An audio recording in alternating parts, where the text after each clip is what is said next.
think I would have put my money on Lyn. And at this moment in time? At this moment in time, it's still quite hard to say. So I'm going to take a look at the economy. We can see Lyn with some wood problems here. He does have the shredder who brings in a very high wood per minute rate. But it doesn't seem like it's just 100% enough to be comfortable. I don't think he'll have any major problems. So Lyn is fully mining, but he's never really been fully mining from 3 mines. Every time either there has been not full mining peons yet from the 3rd base, or his main base got hampered a bit, and now it's his first expansion, his 2nd base, which is taking an assault again. And I guess TH felt that considering Lyn went for a fast 3rd expansion too, he would attack sooner than with 100 Griffins. Doing quite a fast attack. It surprises me a little bit. He is going to lose his Paladin here, a large amount of his units, and I don't think he can do that much here. I think he should have just been happy with attacking the expansion, killing some peons, and leave it at that. We do see that Lyn, he went from about 78 food to 66, 6 of which he just made, so I do think he lost about 18 food. 16 food, which amounts to about 8 or 9 bed riders, and at the same time TH went from 71 pretty much to 71. He did lose a paladin and some air, but it came back just as fast.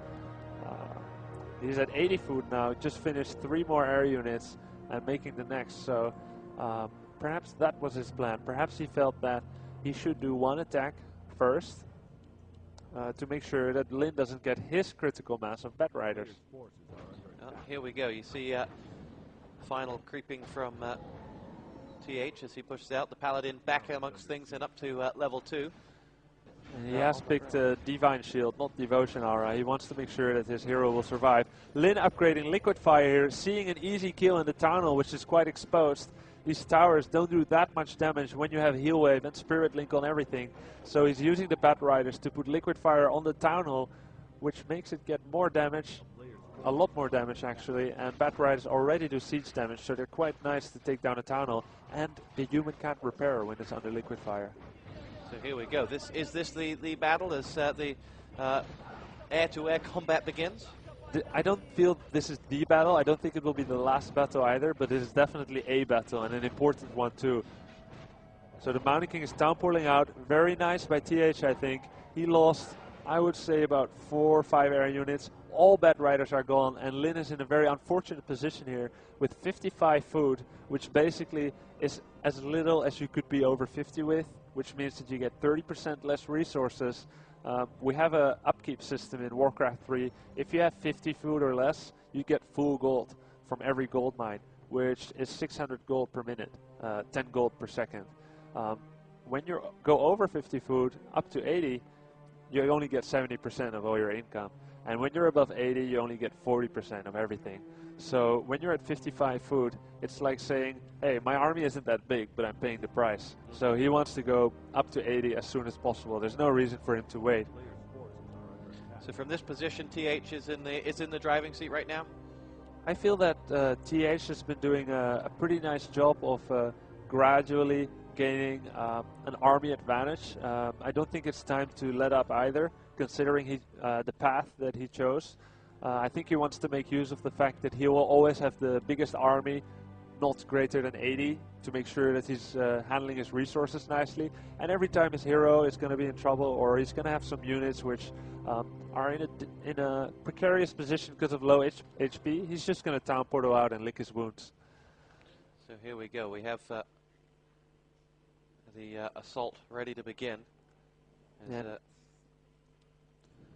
So he brought the militia for a potential fight. Now that they're peasants, they're not so tough anymore, so he's sending them back in for another go. What we actually see here is, I think the Paladin, earlier on in this fight on the right side of the map, chose not to pick skill yet. So this is something that Chinese players have been doing, I feel, probably before others, and which happens a lot in human and night elf play.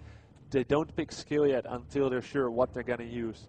So Paladin will give the most benefit to air units if he picks Devotion Aura. 1.5 extra armor. It reduces the damage of Bat Riders by quite a lot. human against orc with air units, it's all about the armor on the flying units. The more armor you have, the more bat riders are needed to kill a group of griffins. And combine that with splitting the air units, and you're gonna get better and better results. So he's gonna try to use protection scroll. He has devotion aura on this paladin. He's got fully upgraded griffin and dragonhawk, 3/3, very tough to kill. And at the same time, he's doing a little secret towers at Lyn's third base. So this is going to come in helpful when he does a full-scale assault on this base later. Perhaps what he's going to try is first attack the second base from Lyn, the first expansion, here on the left, and then town portal to his natural expansion, and then bolster his attack with these towers. Lyn, meanwhile, doesn't want to wait till the initiative is taken by TH and takes down this expansion very decisively. Yeah, good work from Lyn there. In and out before you can say, well, a panda. Here we go. This is the battle you call, Grubby, as Lyn has to defend his first expansion from the forces of TH, as he will go for it right on cue. Does take down 2 of those griffins, so maybe perhaps just 1. Oh, very nice split by TH. None of the griffins were close enough to each other. Well, nearly none, to have the bat riders do any splash damage at all. A bat rider does approximately 550 damage in his explosion and does collateral damage worth about 140, but he could not make use of any of the collateral damage in this fight. Unbelievable. Mountain King goes down, Shadow, the Alchemist was already down, Blade Master dies. That means that the biggest damage dealer is now gone. He's going to rely only on his bat riders now, but there's so many griffins left. Towers are going down, Paladin is level 4. He didn't pick Devotion Aura 2, which indicates to me that, also considering the fact that he's already alone and Mountain King abandoned him for a while, he picked Divine Shield to make sure that he doesn't lose his Paladin right now. And we're going to see Divine Shield very soon. If not, I'm a chicken. Here we go. TH is running for his life with the Paladin and couldn't get out of there. What went wrong? Yeah, so I think he should have done a premature Divine Shield. I do think he had it because I didn't see Devotion Aura, but he was just too late. The Hex came in. Lightning Orb has a chance to dispel the Hex, which actually works against the Orc in such situations, but it did not happen and the Paladin went down. And it's official, Grubby is a chicken. I guess so.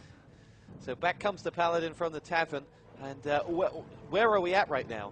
So TH did a very nice split where he had a huge army advantage, but obviously Lyn's heroes are going to be stronger, and that's not something that's skewed or imbalanced or anything.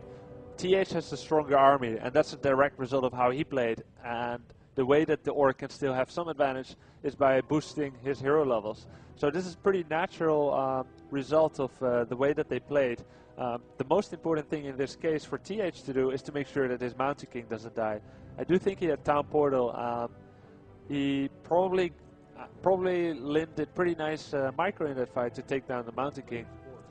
And once he is down, he didn't have a choice to Town Portal out anymore, which is, I think, what he would have wanted to do to make sure that after having so many Griffins still alive, he could heal them up and truly gain a big advantage. So from Lyn's perspective now, it looks like he is going to push to harass and slow down any redevelopment from his opponent. Yeah, we can see that in the meantime, Lyn developed Bloodlust for his Shaman. That means that his ground army is even that much stronger. Now he's moving into these, well, paltry 5 towers, you could say. Not that paltry after all. Blade Master nearly dying. Nice block. Oh my god, nice block by TH. And he does get the reward, killing the Blade Master. Very nice move. Lyn thought he should make use of the Mountain King not being here. Unfortunately, Mr. Mountain King just came out. Staff of teleported to the expansion, bolted the blade and gave him a world of pain. And the Divine Shielded Paladin blocked off the exit and said, "No sir, you're mine." And here we go. Now the boot is on the other foot as TH begins to go to work on Lyn, who is about to lose his expansion once again as the units are being slayed down one by one, and those orcs are going nowhere.